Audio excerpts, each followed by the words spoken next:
In the first part of Lesson 2, I'm going to introduce you to Casandra.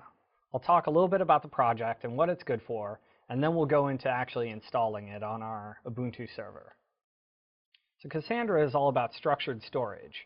Whereas Hadoop was about unstructured and text data and other things like that, Casandra is more structured data.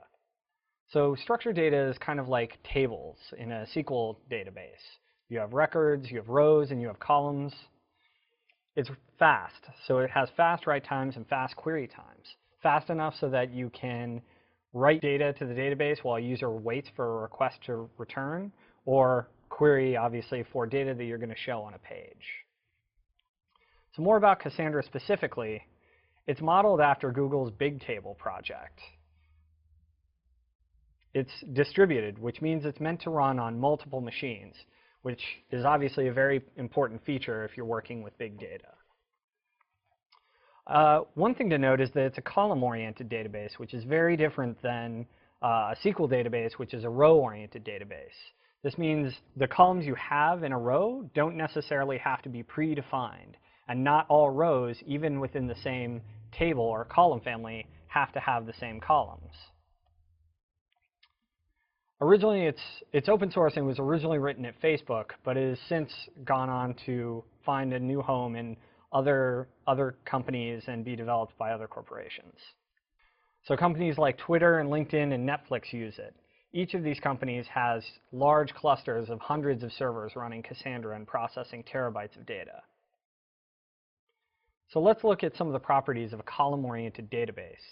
As I mentioned before, column names aren't set. You can change them on the fly. What that means is you can have really wide rows. Casandra particularly can support rows of up to 2 billion different columns. So you have a single row of data that can have 2 billion values in it. Rows also occupy non-contiguous disk space for the most part.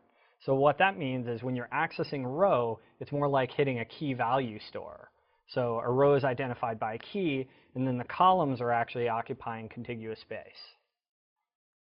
So some other column-oriented data stores that you might have heard about are BigTable itself, which obviously Casandra is modeled after, HBase, which is the open source column-oriented database that's part of the Hadoop ecosystem, DynamoDB, which is a column-oriented database that Amazon wrote and is available on AWS.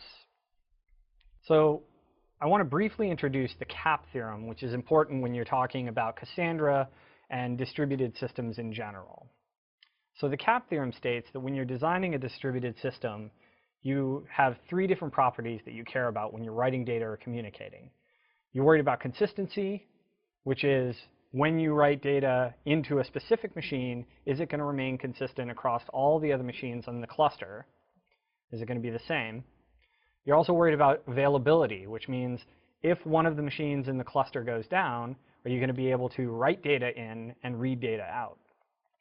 And finally, you're worried about partition tolerance, which is if you have multiple machines in a cluster and 2 of those machines lose the ability to communicate with each other, will the system still be available and consistent? Now, what the CAP theorem states is that you can have 2 of these, but not all 3. And that's actually proven mathematically. So what Casandra does is it relaxes the idea of consistency. It uses something called eventual consistency, so that you can always have a running system that is partition tolerant and is highly available, but it may or may not be consistent. And we'll get into some more specifics about how to operate with that, but what that means at a high level is if you write data into one machine, it will eventually make it to the other machines in the cluster that have copies of it. But if you read the data out, if you read it from one of the machines that hasn't gotten a copy yet because there's a performance problem or there's a fault on the network, you may get data that is stale. But the idea is that eventually it will be consistent across the cluster. So Casandra is pretty good for a few specific use cases. I mean, it's a general database, but there are some use cases that it really shines at. One of those is time series data. So if you have a lot of data, say stock prices or tweets or anything that falls on a time series that you care to look it up by the time frame, it's very good for that. event data, which actually is just another form of time series data.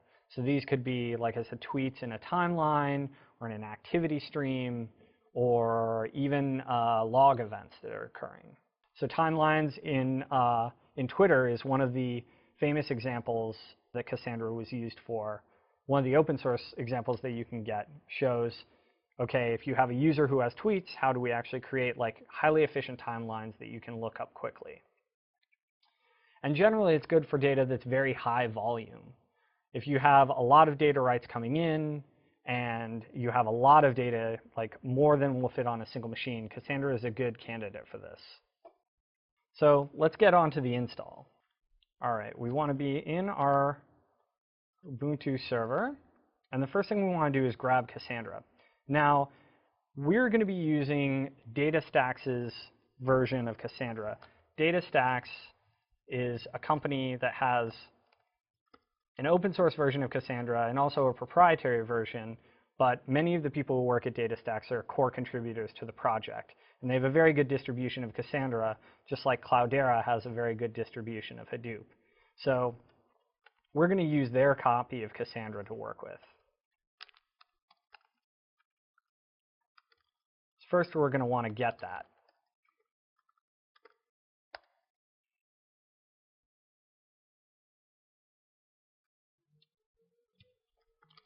And now that we've gotten a copy, let's open it up. Now, you may be wondering why I'm actually using a zipped up copy of the source code of Cassandra instead of just using the packaged installation, because DataStax does provide an Ubuntu-like package. The reason is that the Ubuntu package actually requires OpenJDK, and we already have Hadoop running with the Oracle JDK. So we want to do the install ourselves so that we don't get that OpenJDK along with it. Cassandra will run just fine using the Sun Oracle JDK. And since it's a Java program, we can actually just start it up right now. Now, there is a configuration file that it reads from, which is a YAML file.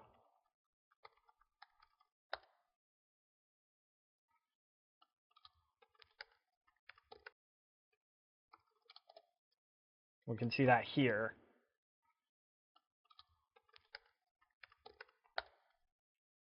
Now, these are the options you'll generally want to set, but it says like where it gives information for how to configure each machine in a cluster, and also says where to write the data files, things like that. We're just going to leave everything the way it is right now because it's good enough for our examples. So to start it up, just do Cassandra. And we're actually going to background this process so we don't see everything from it.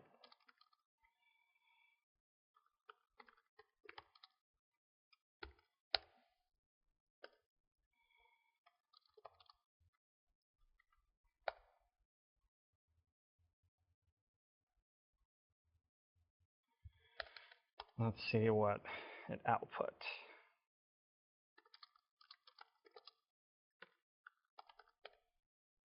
All right, so we can see Cassandra is running. Now, how can we verify it? Cassandra comes with a number of command line utilities to make it convenient to work with. The two that you'll most often be working with are CQLSH, right here, which is the shell for the CQL, the Cassandra query language, and Cassandra CLI, which is a shell for the older Thrift interface to Cassandra. So let's go into the Cassandra client and have a look at the cluster. All right. So we see the cluster has a schema. There's one machine in the cluster. It, of course, agrees on it. We have the snitch, which is how Cassandra instance locates other servers in the cluster. And there's actually one specific for EC2, but we won't need that because we only have the one machine running. And finally, there's the partitioner. Now remember, when I said that rows were stored in non-contiguous space, That's what this is, this random partitioner. Basically, it says that any row can live on any machine, and it just tries to randomize where the rows live to evenly distribute data across the cluster. That's it for this lesson. In the next lesson, we'll move on to setting up a schema and working with Cassandra.